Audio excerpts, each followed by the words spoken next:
Habiibti walii isin haa bulchu dhugaa rabbi. Yeroo ammaa dhiirota keenya dargaggeessa keenya donqooroo tokko jechuudha. Donqooroo waan nyaatu waan dhugu malee waan biraa hin yaadne jechuudha.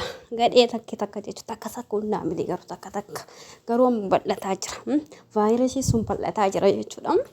Gadhee takka kan ilmoo sirraa dhaltee gattee deemtu qaqqabeenya aatis biyya namaatti gubatte ta'e biyya kamiintuu gubatte ta'e maqaa ofiitii jijjiirratee takka ammoo intala biraa itti fuutu jechuudha. Itti heerumtu sun illee rabbiin hin sodaanne lachuu yoo rabbiin cha'u jedheeni dafqa abbaa tokko abbaa ta'an san jechuudha.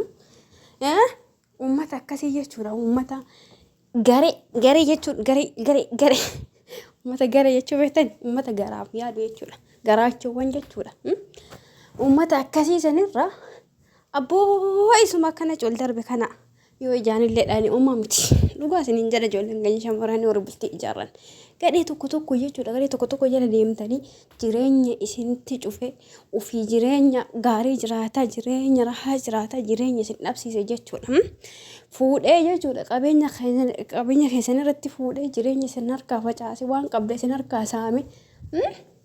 Waamee qaxalaqee jechuudha tokko jechuudha. Keessaafu tokko yoo jedhamu amma kolii galaatee illee hojjenne nama hedduu jira namni dubartiidhaaf yaadu dubartiidhaaf dhiphatu qabeenya dubartii hin nyaanne wallaahi inuma jira abbaan rabbiin laaffisee fi garuu harka caalaa amma yeroo amma yerootiin alhamdulillah aboo hin dummita akka nyaadhee ka'e lakin alhamdulillah ammoo duukeen deema jedha.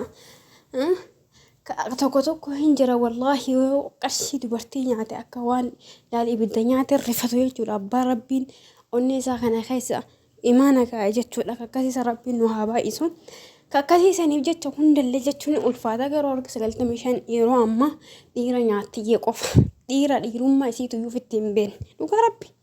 Dhiira jedhanii malee gurbattiisu yookiin namichatti dhiirummaa ofitti hin beektu. Luka sadii qabatanii fi miti dubbiin almuhiim wanni isiniin jechuu barbaade ijoolleen keenya shamarranii jechuudha. Gadhee akkasiisa hojiidhaan jireenya keessa facaasuu irra isa akkana 40-50 jalachuun kute kana jechuudha. Akkana kana jechuudha. Akkana kana jalallee yoo seentanii jireenya keessa hojiin jiraattan uma rakkoo hin qabu. Ammoo jarra kunniin illee jechuudha jarra akkana xiqqoo siqa kunniin illee rakkoo takka qaba. Rakkoo hinaafa. Hinaafti warra kan walqutee tunneen illee jechuudha. Sababni isii ati amma akka malee irra xiqqoo yoo taate jechuudha. Akka malee warra ijoollee taate inni wali qosirra as cilkuta abbaa kan keefaa fakkaate jechuudha. Fakkeenyaadhaaf wayii abbaadha jaarsa isiitii yookiin abbaa mana isiitii yoo nun ijaanee leellee sanatti illee inuma hinaafa inni. Umroo fi arguu bara inuma hinaafa. Gatiin baasuu riyyoota isii wajjiidhaanii firiidamii itti hin kennu hin nyakkisaa. Nyakkisaa kana saman warra jaarsotaa takka ani wajjinuu jechuudha. Kanaafi kun illee xiqqoo rakkoo maqaa haa ta'u hinaaffaa isaa san nyaqaa isaa san isa hin danda'a yoo jette jechuudha. Orma gurdaa kana achi wal tarkaanfadhu. Akkas yoo uummata ta'een uummata akkas umrii 40 gadi mana 30 keessa mana 20 keessa kana harkaa qabaate ta'e danda'e. Tokko foon itti mataa itti nyaatu sirra fuudhaan takka. Lammataa immoo itti mataa itti nyaatu jireenya harkaa facaasu qabeenya akka takkaatti biyya namaa jiraatti biyyatti akka mana ijaarratu ta'e mana sammaqaa ofii deeffata. Kallattii yoo inumaayyuu jechuudha inumaayyuu amma ija jabeen takka jechuudha maal gooti?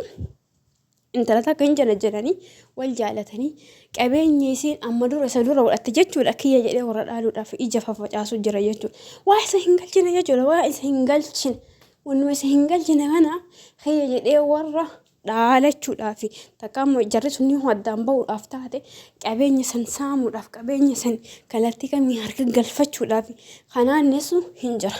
Akkasumas ijoolleen ta'e dayyuus tokko jechuudha. Faaruu inni yeroodhaaf faarsu yeroodhaaf jaalala ibsuuf argitee warra qabeenya isaa ofii oluma fuutee mana ofii birrii isii jireenya isii hunda fuutee harka keetti jechuudha. Gaafa harka keette inni gaafa maallaqatti harka ofiitiin gata duraa maallaqa sanii dhufa waan ta'eef si jalaa miliqaa jechuudha. Achi booda karakkatu eenyusi hoggaa shantama hoggaa shantama guyyinaaf jenne mee fakkeenya dubartiin teenaa takka jechuun biyya namaa kana keessa hoggaa 10 jiraatte gaafa galte abbaan manaa si yookiin asiin bultee hojii ijaartu sun abbaa manaa maal ta'e miti haati manaa sun jechuudha. Haati manaa sun dhiirichuma san baana haati manaa sun jechuudha dhiiran jedhamu garuu isi fuudhee manatti hin galee waan ta'eef haati manaa sun jechuudha akka dhiiraa sun jechuudha.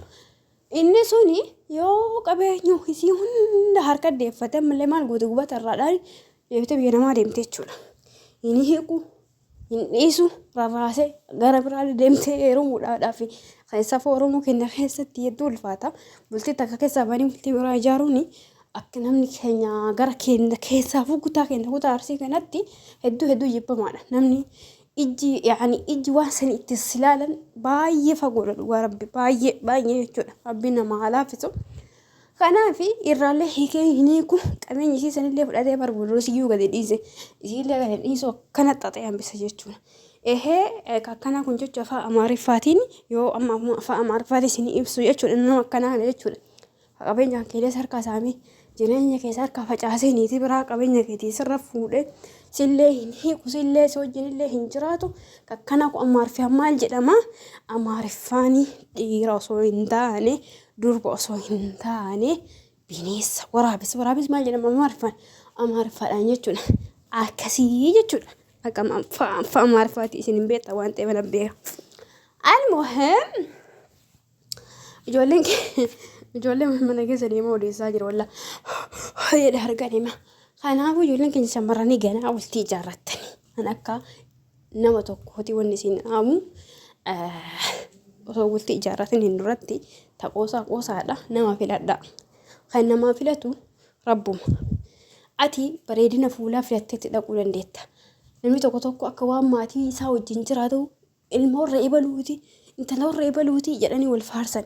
Habiibi ati yookiin ati jechuudha ka dhiiraa ka dhalleerras ta'u maatii isaa wajjin jiraachuu feddu intala isaa yookiin gurbaa isaa wajjin jiraachuu fedda waan ta'eef gurbaa isaa sodaa rabbii qaba salaata rabbii qaba haadhaaf abbaa ofii jaalata haadhaaf abbaa ofii kaddama waan jedhu qorachuun dirqama keeti.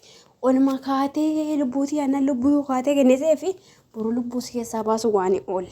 Kanaaf of eeggannoo guddaa godhaa ijoolleen teenya keessaafuu shamarranii yeroo ammaa kana wallahi bultii ijaaruu ijaartaa hin didda yaani khalaas rootiin jireenyaa ta'ee jira walumaa galatti waan salphaa waan simplii takka jechuudha waan salphoo takka taatee irra bultiin jechuudha.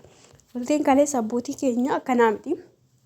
Kanaaf rabbi hunda keessanuu huyyuu umrii sinaa dheeressu waa warri wajjin qabda afaan walii sinaa galchisiisu warri hin qabne ammoo rabbiin nama akka niyyaa keessanii qalbii keessanii isiniif haa kennu akkasuma immoo dura ofii keessanii gaarii ta'aatiin nama irra immoo gaarummaa barbaada isiniin jedha ka odeesse ka xumureenu nagaatti.